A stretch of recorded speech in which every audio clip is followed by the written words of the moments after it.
Salut, c'est Trado. Voilà ma vidéo quotidienne pour l'or en préparation de la séance de demain, le 2 juin. Très belle séance aujourd'hui, aidée, il est vrai, par la déconvenue, au moins en début de séance, des indices boursiers. Toujours est-il qu'on arrive à casser la mini-résistance que je signalais hier et nous clôturons sur une hausse de belle facture qui est près de 0,8%. Le fait marquant du jour est le croisement que l'on peut observer ici de la M7 et de la M20. C'est un signe positif qui, n'en doutons pas, devrait amener des traders à investir le marché de l'or. Au-delà, les objectifs risquent d'être assez difficiles à atteindre puisque nous sommes toujours en quête d'une percussion contre la médiane rose de la fourchette d'Andrews et j'ai beaucoup de mal à croire qu'on arrivera à atteindre cette médiane à moins d'une sorte de panique haussière dont je ne vois pas quel pourrait être le déclencheur.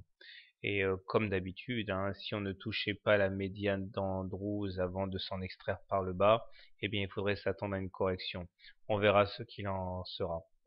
Toujours est-il qu'il y a un autre signe assez positif qui mérite d'être souligné aujourd'hui, c'est le basculement du momentum en zone positive. Cela faisait depuis le 19 mai que ce n'était pas arrivé.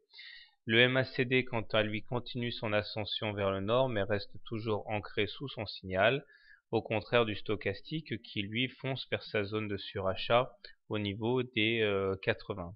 Il faut confirmer. On remarquera enfin que les Bollinger continuent de se rétrécir, ce qui est généralement annonciateur d'une explosion de volatilité, comme on peut le remarquer ici lorsque les Bollinger se sont resserrés, ou encore ici. Alors, comment trader l'indice de l'or demain? Je pense que si vous voulez privilégier les trades haussiers, le mieux à faire est d'acheter au plus proche de la M20 ou de la M7. Stop loss en cas de clôture sous la M7 ou la M20. Objectif, aller chercher à terme un retour sur les 1249,5 qui correspondent au top absolu historique. Maintenant, dans le cas inverse, si vous cherchez plutôt à shorter l'or, d'une part c'est assez dangereux parce que vous inscririez contre tendance, mais je ne vois rien d'autre d'intéressant à shorter que le contact avec les 1249 qui correspond d'ailleurs à un contact avec la Bollinger supérieure. Là on risque d'avoir un mouvement vendeur, au moins momentané, et c'est sur ces niveaux je pense qu'il faut tenter un short, pas avant.